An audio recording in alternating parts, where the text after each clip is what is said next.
are back on the panel. We have the panelist Umesh, co-founder DayVax, Tushar, CEO, founder, Kansaltancy Ventures. We have Tejasa Patnis, co-founder, eTrio. Vivek Kundlani, founder, CEO, Flexo. Before we begin with all the founders, already they introduced themselves. I want Tushar to introduce himself. Yeah, before we thank go you. ahead. Thank you, Mr. Rajan. Myself, Tushar Kansal from Kansaltancy Ventures. So we are an investment management firm and also an angel network of 38 high net worth individuals. We help guide investments across tech and non-tech companies, but on the tech side, up to $2 million, we are that's our sweet spot. I've been personally in corporates like Deloitte Touche, Brand Capital, headed treasury at MTS India, and was CFO with Distribution Logistics. That's a company owned by Guggenheim Partners. So happy to be here and be talking about this very important topic. And thank you so much. So I want a one-liner brief again from all the founders. What exactly you are into: co-working, co-living, or hybrid? Just one-liners. So already done the intro. Just one liner, then we can start this session. Starting with Umesh. Sure, Rajan. So DayVax is a managed and serviced office space provider spread across 5 cities with catering to around 2.5 lakh square feet of area across India. Okay. Vivek? Flexo is a one-stop shop for co-working spaces and flexible offices. As a specialist aggregation platform, we help space seekers find the best co-working space for their requirements.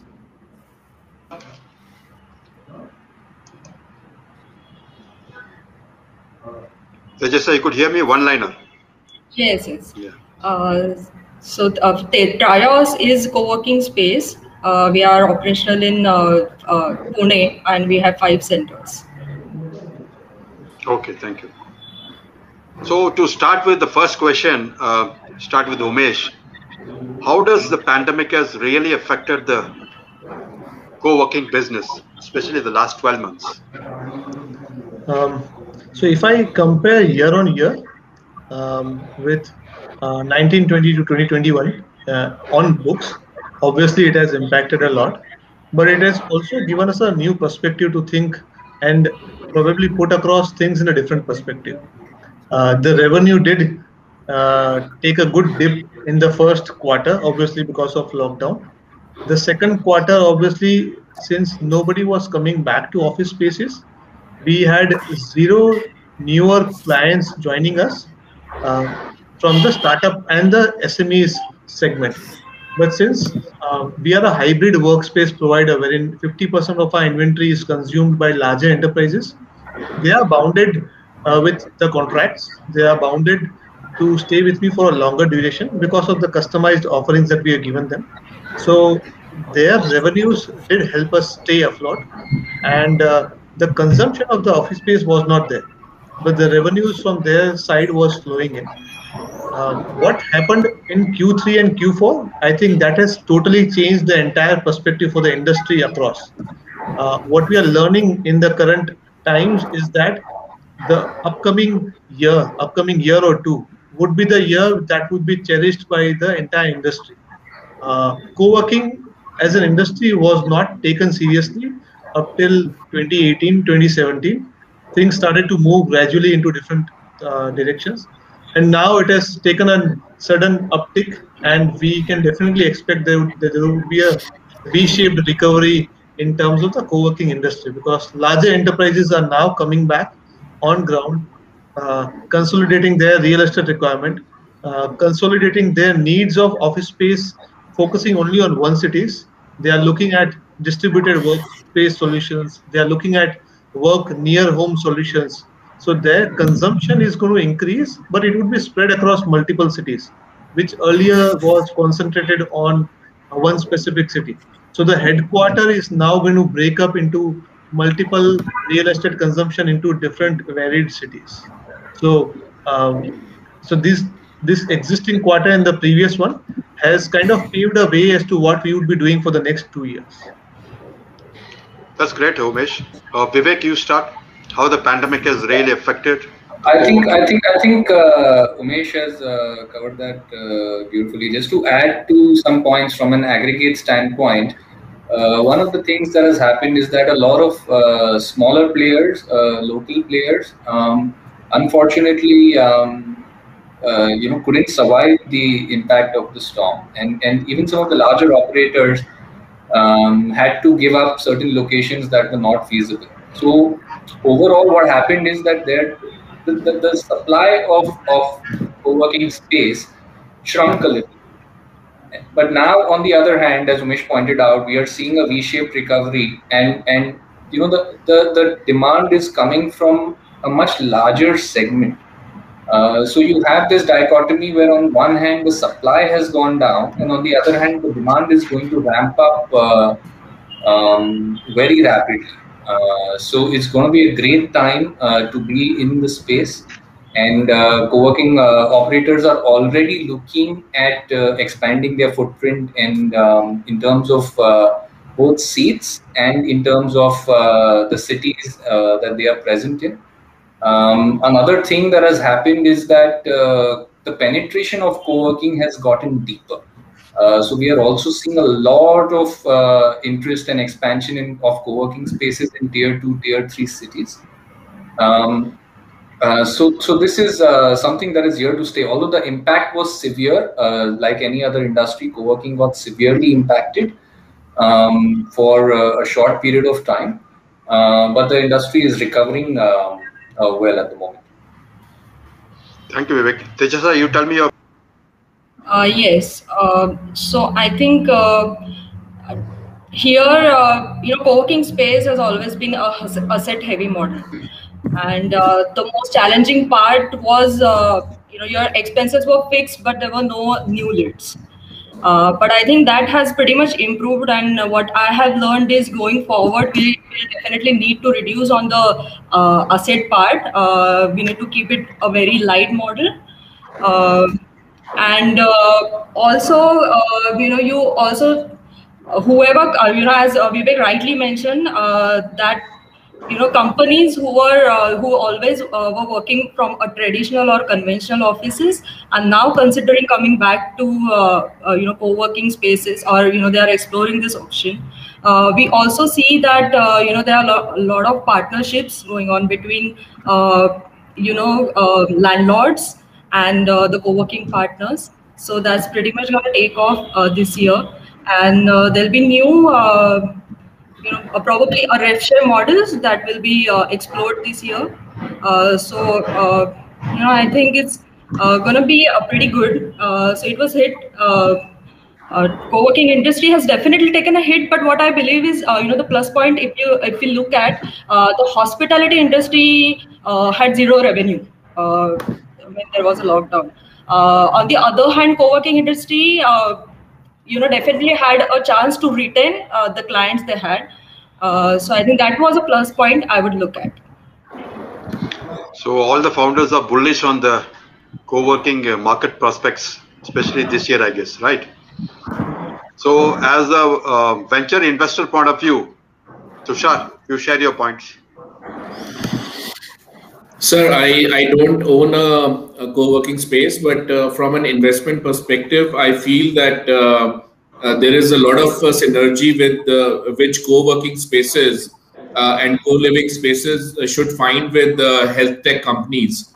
There is a real estate aggregator company of Canada called RE/MAX, and what we did was we connected them with a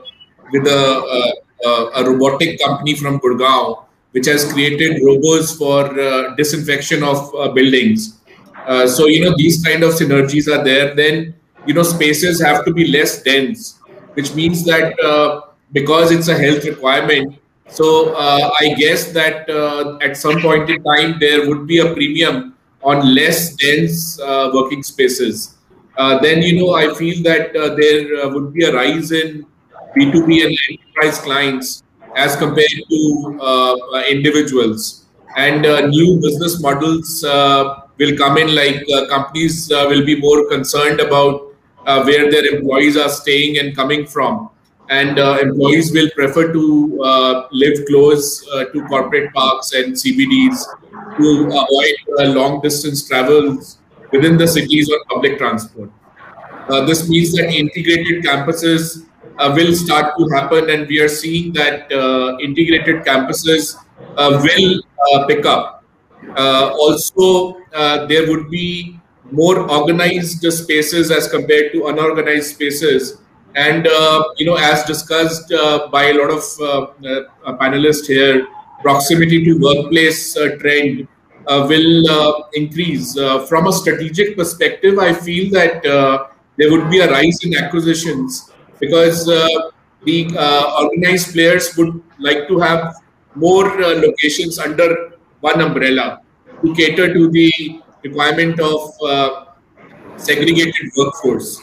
And also, I feel that within hostels and hospitality, there would be a trend to provide for co-working space with the proper social distancing and health norms. So, this is my view about this industry as a.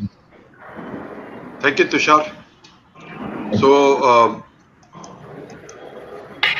based on the inputs from all the founders, we found the growth prospects are bullish in 2021, and pandemic has taken a backseat because of the vaccine has arrived, so people started becoming norms. So we go to the next question again. I want all of you to give a snapshot advantages, how corporates are rethinking on office strategies, especially flex spaces. Umesh, you can start with. Sure.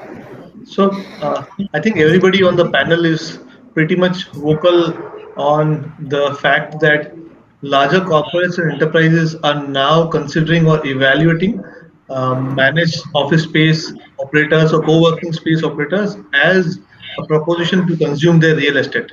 Prior to COVID, whenever we had it, so how we deal is internally is that we categorize the different set of clients.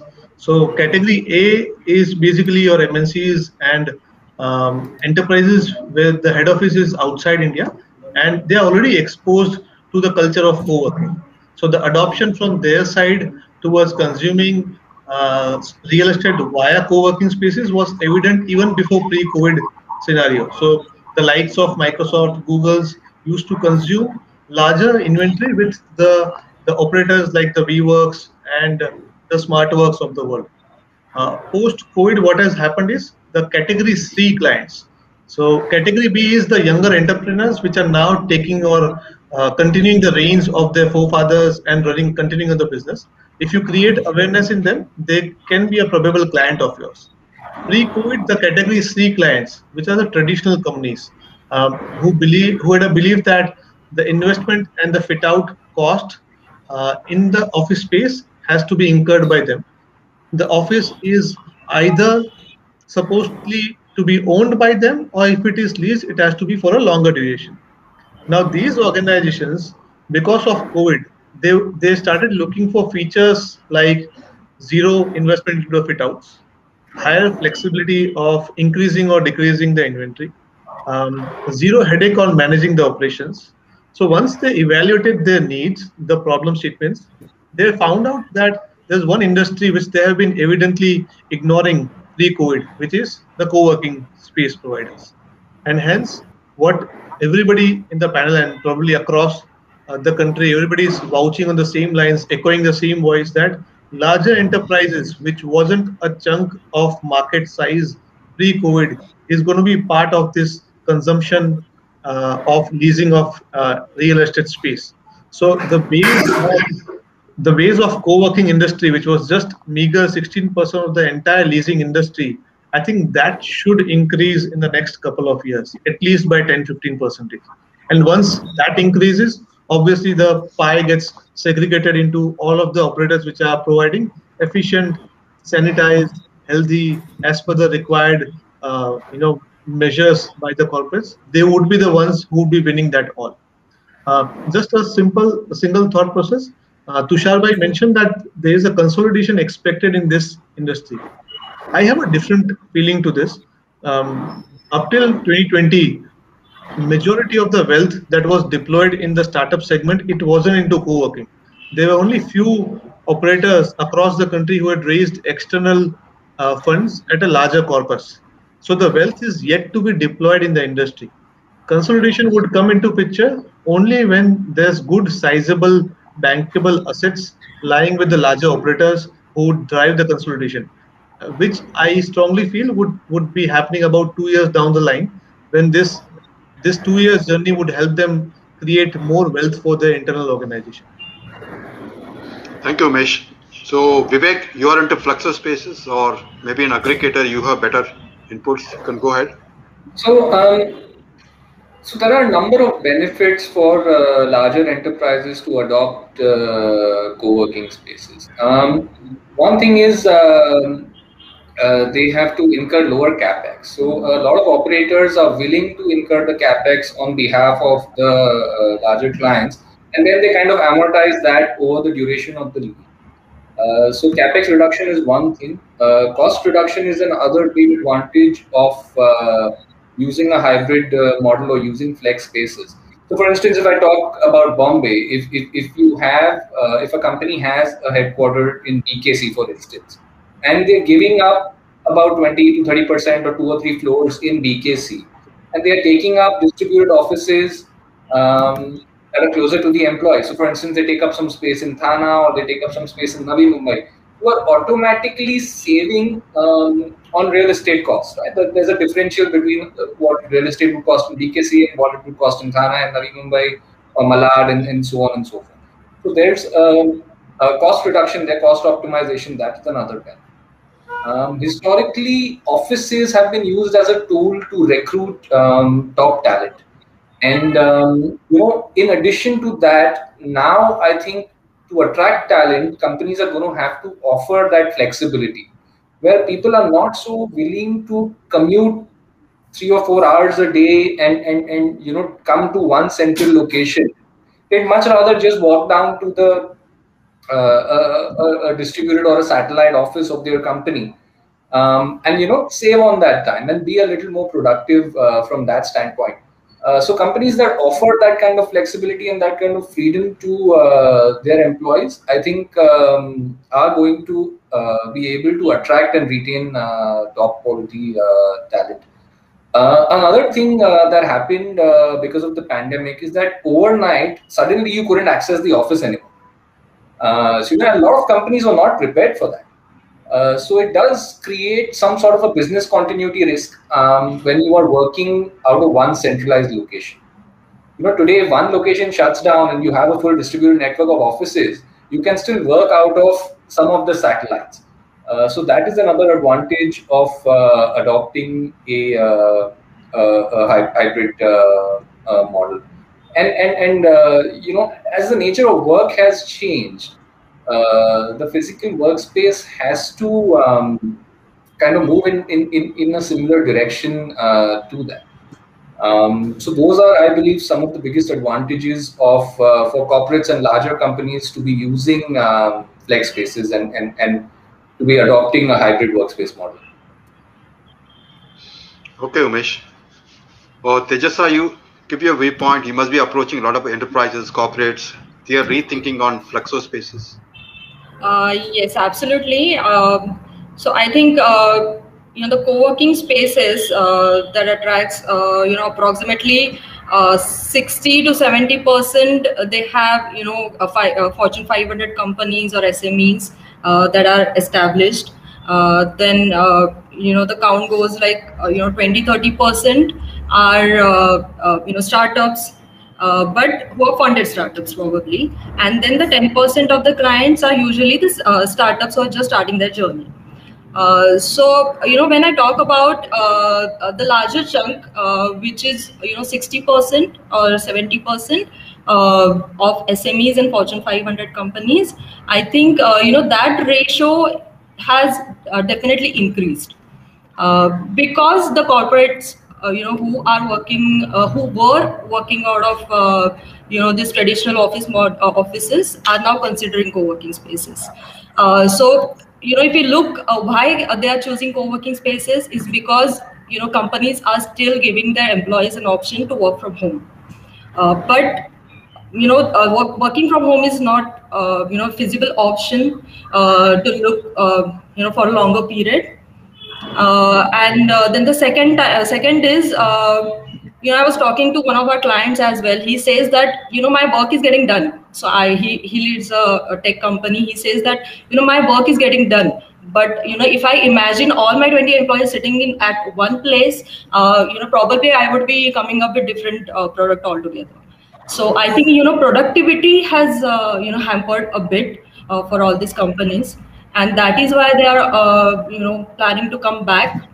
And, the third thing is they want to go light on this model. So probably, they have 100 employees working for them, but right now they only want to, probably call 30 employees. And they don't want to invest into all these assets and going into this traditional thing called rentals and all those things. So they are pretty much exploring this co-working option. So I think this new chunk which is exploring this co-working space is going to increase this year, and is going to stay for long, for next couple of years at least. Thank you, Tejas. Tushar, you tell me, you must have dealt with a lot of corporates, how they are rethinking on the flex spaces, strategies, Deloitte or Sir, what has happened is that a lot of motions were set into, a lot of things were set into motion once WeWork started becoming big. So, it's also to do with the nature of the job market. So, we have digital nomads, we have freelancers, we have gig workers, and, people need a cost-effective, a community-based, a well-structured, working and living spaces. So, what happens in a capitalist economy is that they want to make the most out of everything. And so, even any kind of spaces which can add value, one starts looking at it from the perspective of resource generation. So, even in advanced or rather matured economies, we see that even prayer halls are taken down if they are not being used. And the same is not possible with old culture countries because of, obvious factors. So one of the statistics of US by the Bureau of Labor Statistics, it says that approximately 40% of the total workforce, which means around 65 million Americans, will be freelancers, independent contractors, and solopreneurs.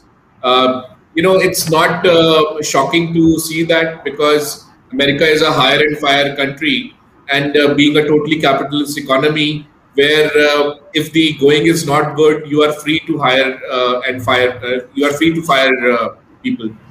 But also another factor driving this phenomena is that millennials, they want a fun and social workplace.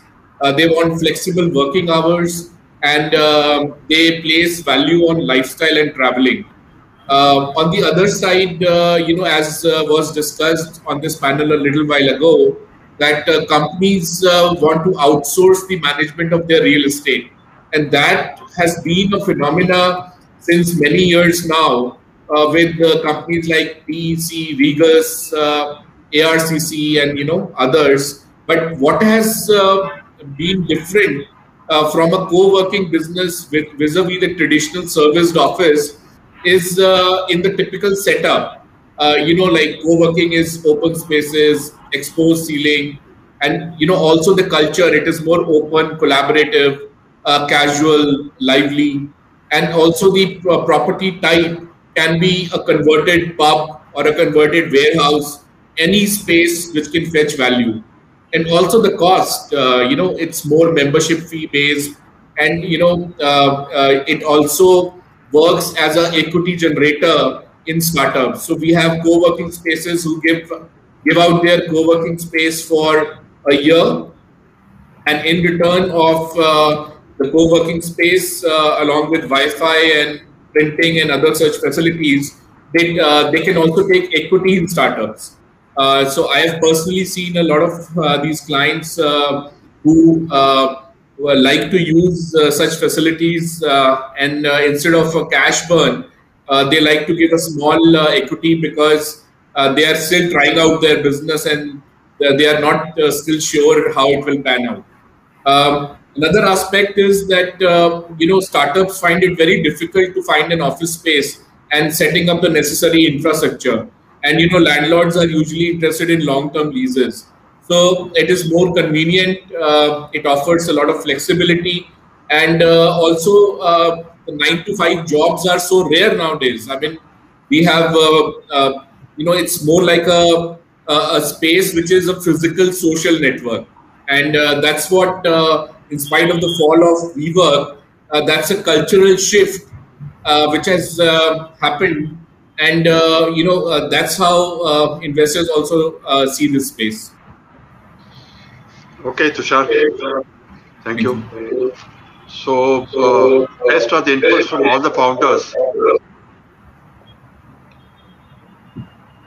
so everyone is bullish on the flex spaces, which is expected to increase the occupancy, the entire seat setup, maybe customized spaces, we could say.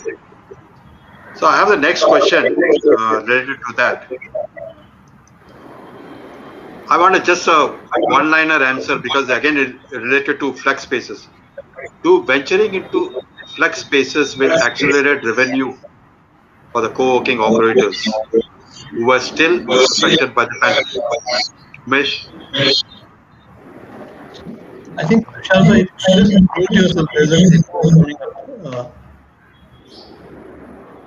Yes, thank you. So, Rajanji, if I understood the question correctly, does it make financially viable model for a co-working space to venture out into flex spaces? Is that the question? Yes, yeah. Okay, so Right. I think primarily co-working spaces is operating as flex spaces only. I mean, it's just a term which kind of changes across in terminology, in a slang, in city to city, state to state. But if I see it from in hindsight, co-working is what flex space is, right? It's a flexibility that you provide on top of real estate to the end user. That typically defines a co-working and a flexible office space. In terms of financial viability and model, if let's say if there's a startup who's venturing out today to start something fresh from ground zero, I think that is a tough road ahead, because primarily what enterprises, since you're looking to now cater, since the world is now moving to cater enterprise clients, they would obviously see a history of that organization. They would obviously want a sustainability quotient. They would obviously want a phase of these operators who would have passed through COVID, just to ensure that the longevity of they getting a service from a service provider is for the duration that they are signing up for, and do not land up into some troubles by aligning with a younger or just a fresh entity. So that wouldn't make sense.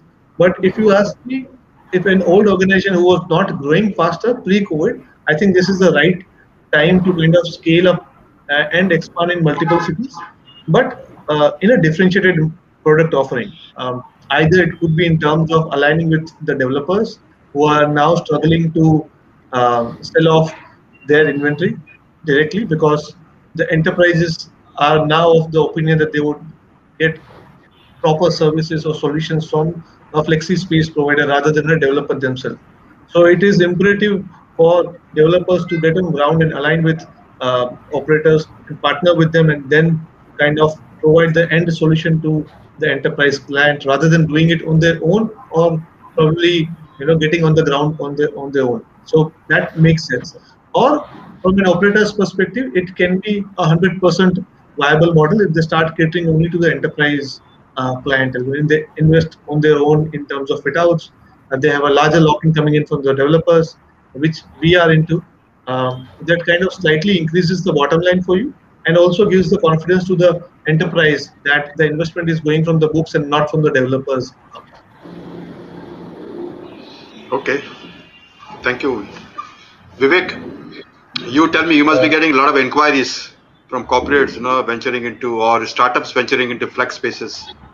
Right. So, what is your opinion? Personally, it's very hard to distinguish what is a flex space and what is co-working.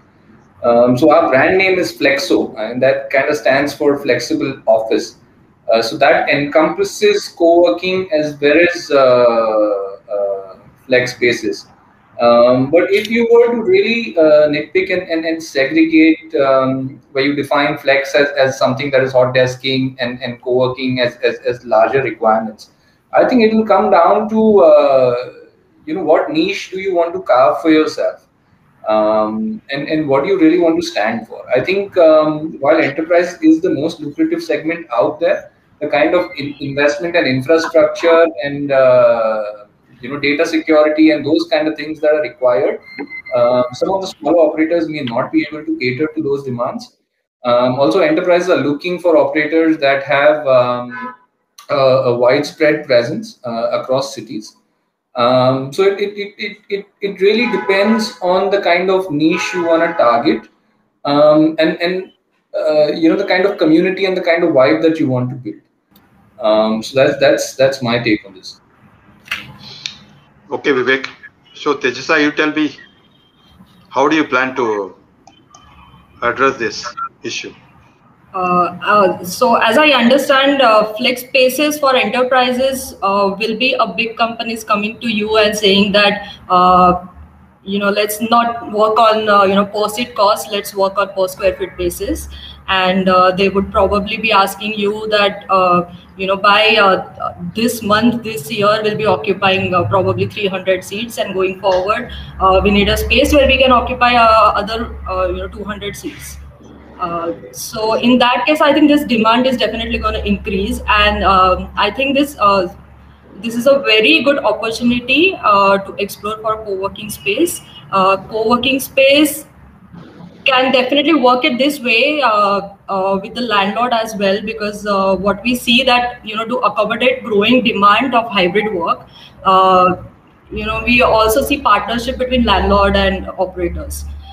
So I think going forward, a lot of flex spaces will also be coming up. Especially I ask you, like, it is seat based, cabin based. Now it is becoming customized space. So how much you plan to expand into the customized space area, because corporates are coming in more? Absolutely, and that definitely makes sense because major chunk of your operational expenses or your capital expenses are taken care of. What remains with you is some space, and you can utilize this space as a co-working space till that client or enterprise plans to take up. Okay, Tushar. Tushar, you tell me your point of view. Sir, I can only offer a macro perspective, not directly into this business, but having seen a number of companies from this space. So post-COVID, there are inherent challenges which employees or the workforce, they feel like distractions are at home, and unavailability of right infrastructure like high-speed internet, printer, desk space, and lack of social interactions and peer-to-peer engagements. So there is a significant loss in productivity, and this is what is prompting more and more companies to explore work near home. So basically allowing employees to work remotely out of shared spaces while having access to effective office infrastructure. So co-working space is definitely the right real estate solution. It's a hassle-free management. It's an ideal platform for members to leverage business opportunities. And with so many diverse companies sitting next to each other, the interactions are seamless and collaborations are in plenty. And also, instead of one big office space, there will be more distributed small offices. Also, sir, I've seen that a lot of companies, especially from my experience in the city region, they prefer to have tier 2 and tier 3 workforce, because these people are more hungry. They are more, they are more, they have more aspirations, and hence, these distributed small offices makes sense for a lot of service companies as well. I take the example of Zoho, which has an office at Tenkasi in Tamil Nadu, and it is from that office that their product Zoho Desk was built and launched. And Zoho became the first Indian company bootstrapped, reaching a unicorn status. And this shows the power of globally local. So my sense is that also asset light is the way ahead. Just like Oxford co-working spaces did a co-living deal with lovely professional university and took off the asset from their books. So all these factors and increased return as compared to a rental return of 2 to 3%, 9 to 10% return, and shared economy is the future, shared spaces is the future. So I'm very bullish on this space. Thank you, Tushar. So I want to ask the panelists, each one of you. See, work from home is a new norm. So how it is contributing to your business? How much it is contributing? Umesh, just few lines. Again, it's again understanding the question. Work from home is making an impact on non-usage of the office space. Right. How much it contributes to your business for the new norm? So the first 2 quarters post-COVID, after the lockdown, we had launched a product which was a work from home pod, and that picked up like anything for us. So we had designed a unique product which kind of fits into each and every corner of the Indian households. So typically, if you see, Indian households are not meant and designed to cater each and every individual to work from home with their laptops or desktops. It is very difficult to kind of focus. It is very difficult to kind of keep away the younger ones from the systems, and ultimately ensuring that they do not fade away in the taking an afternoon nap after lunch. So since they are not designed in that manner, we thought we'll contribute in a smaller way by designing a work from home pod, wherein which picked up like anything for us, and we had sold off roughly 110 units in the first 2 months of the launch phase, and it was typically deployed in an Indian household which is a 2 BHK or a 3 BHK. The majority of the people staying there is a working population. So we kind of attributed and aligned as to what was need of the hour then. Now, and as on date, today, what we are sensing from our existing clientele is that majority of the people are willing and intending to come back. If not today, definitely by May or June 2021. The fade or the glamour of working from home, the pros and the advantages attached to it, which was highlighted by majority of the listed entities in India for different reasons, obviously, is kind of fading away. People are now kind of stuffed by sitting and working within their 4 confined walls without having a social engagement and interaction. It is now hitting the productivity. It is now started putting back on the challenges that are aligned with the remote workforce, and hence people are now coming back to offices. Obviously, I wouldn't say that it is 100%. It is not 50% as on date. But the talks have been initiated. The larger enterprises of ours have started initiating efforts into a direction when we are sanitizing their spaces, when we are redesigning their spaces. We are putting across technology which enables and empowers the last user, that is their employee, to book a space and then come to office rather than just jumping into an office as on date. But that's just inculcating the habit of using the office space, which over a period of time, in just 3 to 4 months of time frame, what I personally sense, would be a scenario wherein people would be consuming offices in a larger front. The fact of the matter would still remain that people have now, the organizations have now understood the ground reality that you don't need to consume 100% real estate as per your employee strength. It can be partially rotational in nature. It can be hot desking as well. So if you have a workforce of 700, you can keep an office space which can accommodate 500 people at a single go. The remaining can be rotated in need. So that is what has kind of added upon after the work from home era. Okay, Umesh, thank you. Vivek, So you must be getting inquiries. So I think work from home has been a mixed bag. I mean, for some it has worked well, for others it has not worked at all. If I were to talk about my personal situation, I was discussing with some of you all backstage. So we had a daughter in the middle of the pandemic, and it's very hard. It was very hard for me to kind of focus with her being around, because I just, you just want to spend some time with her when you're at home. So I tried working from home for a couple of months, and then it really didn't work for me personally. And I found that I was far more productive when I have a dedicated space to work out of, where I don't have any distractions, so I can do deep, focused work. And as Umesh rightly pointed out, right, our houses are not really designed to accommodate so many people working from home. And it's not just work from home, right? There's school from home happening at the same time. So if you're living in a 2 BHK and you're a husband and wife with 2 kids, there are 2 kids that are doing school from home, both husband and wife working, doing work from home, where are you going to sit?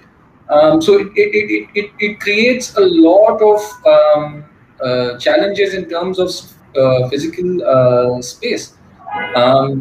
Having said that, it really depends on the situation. Some people are like, I never want to go back to the office 5 days a week or 6 days a week.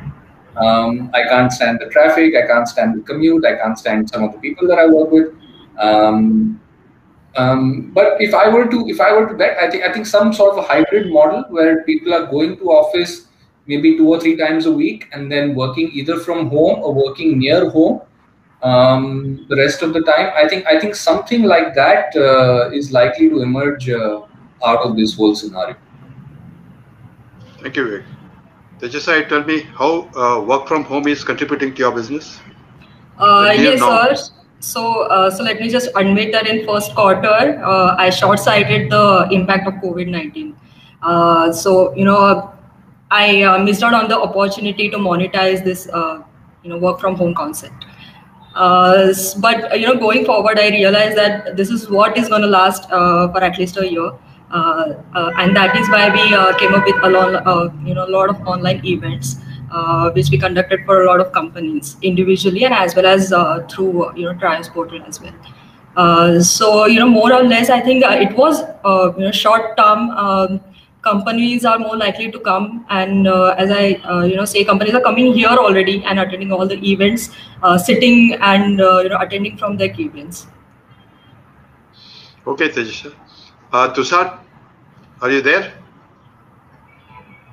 Yes, I'm there. Yeah. Tell me your viewpoint, how work from home is contributing in this space. Sir, look at the dot-com burst of 99, then look at 2008 Lehman crisis, and now COVID. These are all black swan events, and the one common thread running across all these events is the march of technology. The smartphone, the stickiness of the smartphone, the march of technology right through our homes and our offices. And it is only because of this digital transformation, and especially in India because of Jio, more than 90% reduction in data prices. It is because of those factors that work from home is succeeding. So, I know this guy who works in a New Zealand-based venture capital firm. He puts up in India. So he was perpetually for months living in a sleepy town in the Himalayas and using Jio Wi-Fi and easily So it's I feel that like my kids, they study in a convent school, very conservative school, and the school was forced to adopt technology and all those digital transformations. So I feel that work from home is here to stay, but it won't be a pure phenomena. As the others pointed out, Umesh, Vivek, and Tejasa, that it will be a mix and match of partial office, partial home, and the trend was already there. The writing was already there on the wall with multinational companies like General Electric treating office hours as a cost, and and hence shared spaces, work from home, co-living spaces. All these are here to stay, as per my estimation. Thank you, Tushar. Thank you, So sir. we are come to the final summarizing the sessions, and the concluding note is I want to ask you all, through your eyes, you are foreseeing the emerging co-working space challenges post-COVID world. What do you foresee the post-COVID world challenges? Just few lines. So, The challenges you're going to force. shall I take this question, Rajanji? Yeah. So the challenges, the foremost challenges which I foresee is, I mean, I'm discounting the external forces One of second. challenges. Yes. All the speakers, could you put up the speakers your side, because there is a lot of disturbance coming in. If you could reduce the volume of your speakers, it will be good. Yeah. Go Right. ahead. So I'll discount the external environmental challenges that might come up. I mean, a different variant of COVID hitting the country again. I'm kind of negotiating and discounting that portion within our discussion. The internal challenges which I foresee from an industry perspective. Um, what I strongly believe is that there's a dearth of capital or wealth into this system. So that is the first and foremost challenge which I see, wherein the other countries have kind of picked up from the larger set of PE real estate funds entering themselves into the market to provide this solution. The primary reason of that is the real estate market in India is still not in terms of organized apart from the primary tier one cities. So there's still that cash and white component entering into this space, which is largely dominating in the tier two cities. And that is the primary reason or primary challenge where the majority of the PE real estate funds do not enter the organized sector.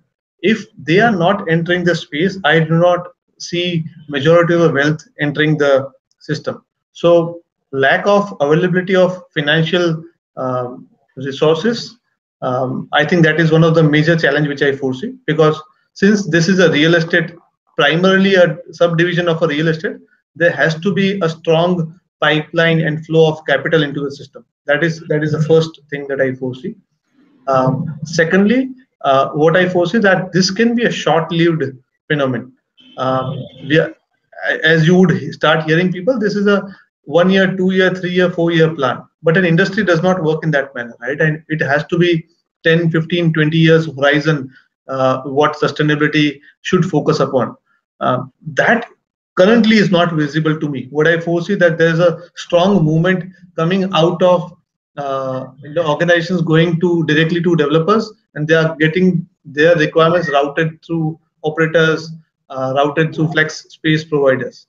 How long requirement is that? I think that is yet to be tested on ground. So once I think these two things get sorted out, I think majority of the challenge would wave off. There are obviously operational challenges in terms of the capability to serve as to what you are committing, but those can be trained upon, those can be learned as the entire hospitality has evolved over the years. I think this can be eventually learned as well.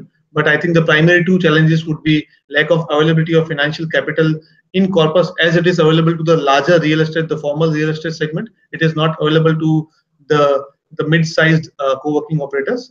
And the second would be how sustainable is this wave of change which is happening. Thank you, Umesh. Vivek, you tell me your point of view. I think I completely agree with Umesh on this. I think access to capital is one of the largest challenges that the industry faces today, and I think a large part of that comes from co-working is still not being recognized as a legitimate asset class. And I think once the industry matures and hopefully gets cleaned up, that perspective and that perception might change. Another thing is that this is a highly competitive industry. So we have about 300 plus operators in the industry. And when you have so many people competing for the same pie, it gets very difficult to differentiate your offering.